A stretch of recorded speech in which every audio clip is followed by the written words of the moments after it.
Hello YouTubers, benignchaos here, and today I just wanted to talk a little bit about Kid Icarus. Now, if you've been watching any of my videos so far, you'll know that I love Kid Icarus Uprising on 3DS.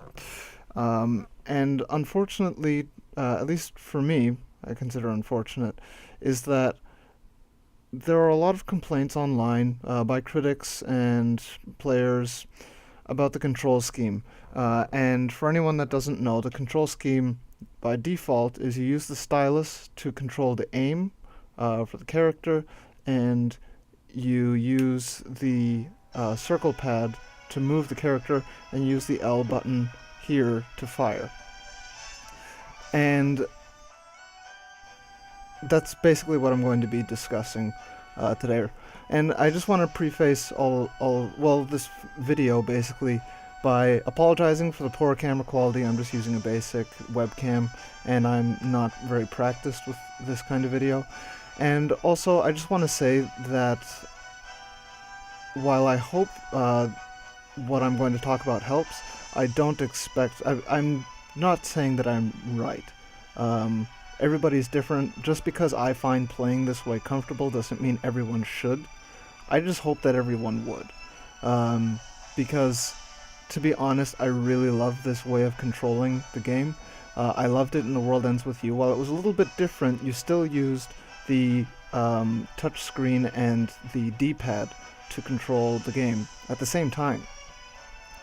And I love this control scheme, and I do want to see more of it. But if a lot of people complain about it, we're not going to see very many games with this similar control scheme. So that's basically why I'm making this video. I realize it's probably not going to have much effect, but enough rambling. So, as many of you know, I'm sure, the game comes with the stand. So this is it. It's nothing too fancy. It's a piece of plastic. It folds up, comes in the box like that, unfolds there, like that, like so, bada boom, bada bing, opens like that. It doesn't lock in or anything. There's little rubber pads here so it doesn't slide around, but it really just sits inside. And I've tried playing with this a little bit, but I really didn't enjoy it all that much. For one thing, and I'm sure this is in large part because my hands are a little bit big, but I don't want to scrunch my fingers up when I'm holding this, particularly on my right hand, but I kind of do, unless I want to grab the system. Usually I would hold it like this, spread my fingers out, but I'm forced to do this because the stand gets in the way of my fingers.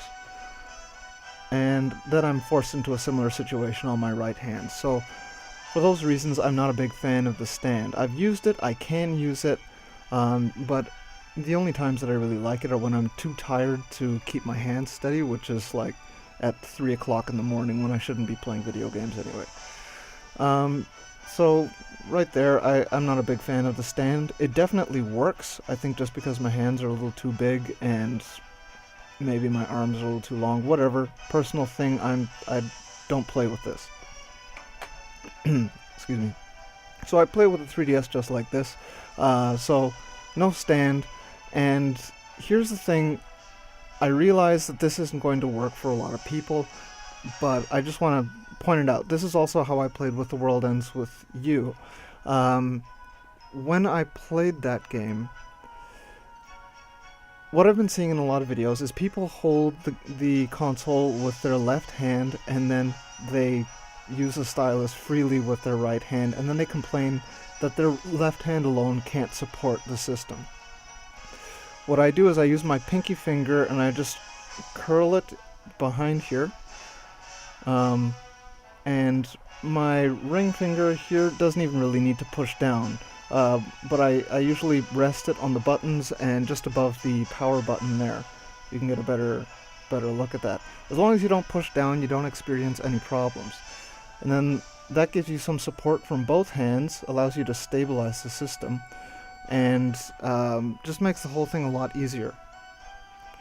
And then you can control it freely. I've experienced no problems with holding the right perspective while doing this, and I get a good amount of support just from my own two hands.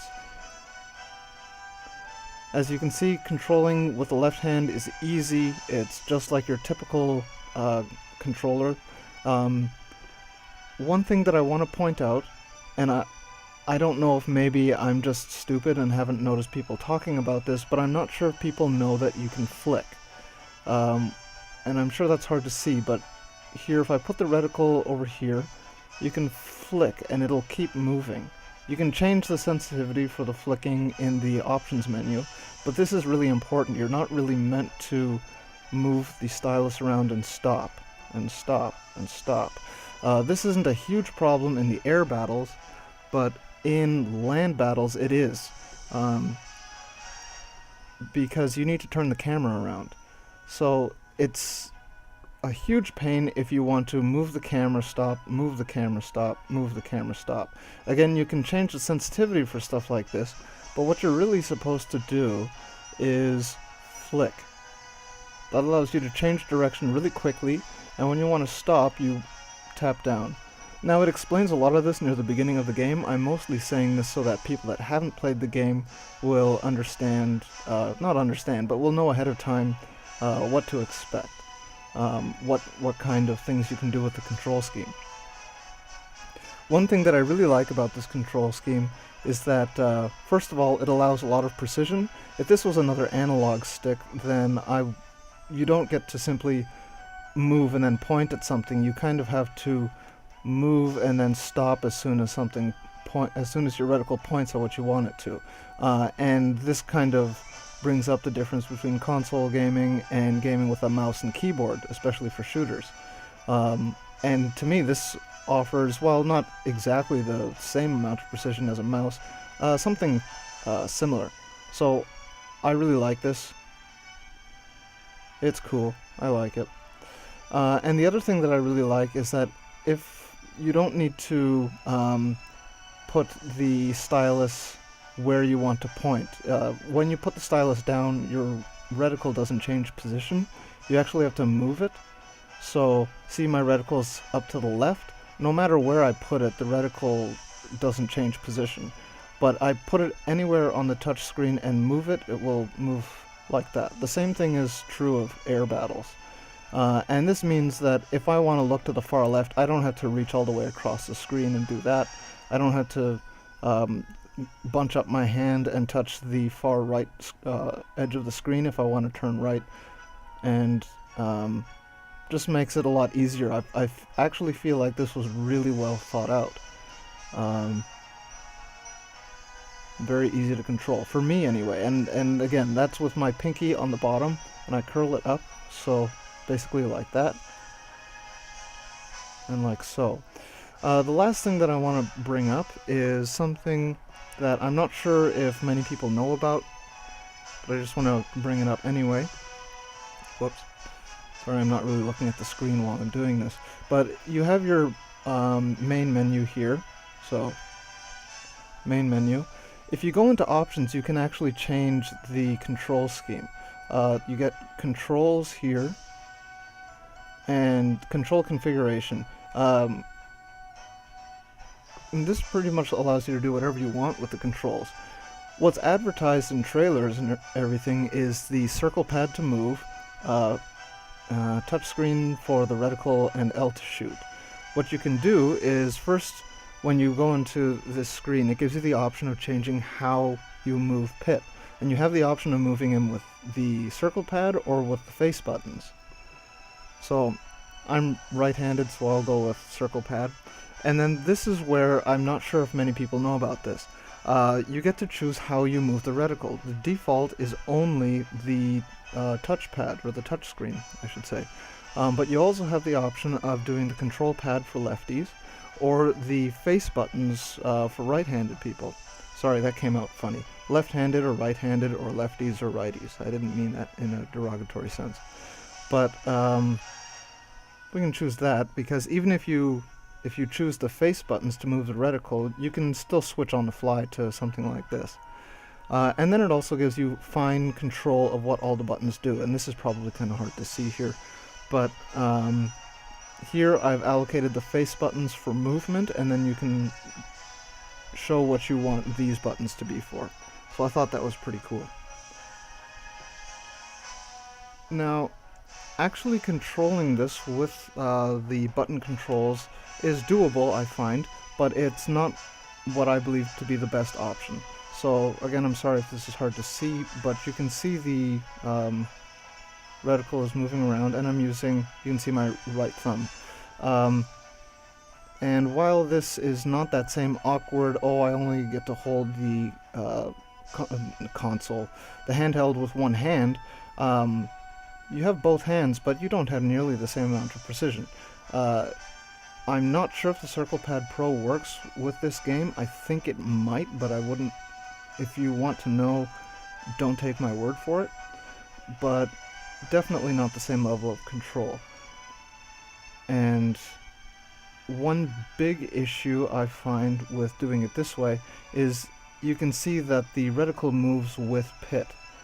This is true in when using the stylus to control, which I can do here, but it only happens if I take the stylus off the screen.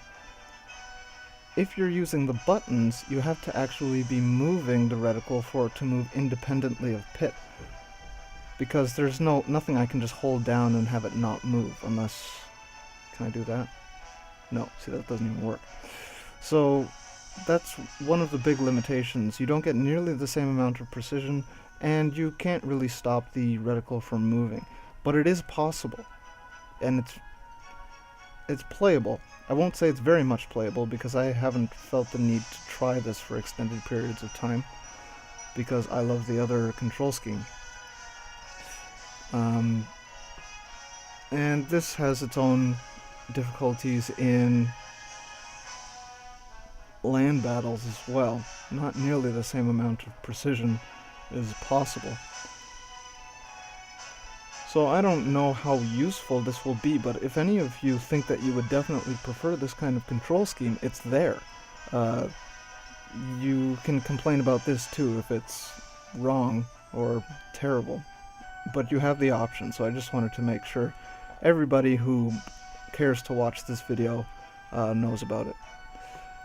Anyway, that's just what I wanted to say. I love this control scheme, not this one, but the stylus controls. See, I can just keep the stylus, or the reticle on him. So I love this control scheme, and I want more games to come out with this control scheme. And that's not going to happen if everyone hates it. And that's not to say that you shouldn't hate it. If you don't like it, then that's good reason not to have more. If I'm in the minority, then it makes sense that we don't get more of this kind of control scheme. But I hope that we'll get more. Thanks for watching, guys. If you enjoyed this video, please rate, comment, or subscribe, or any combination of those three.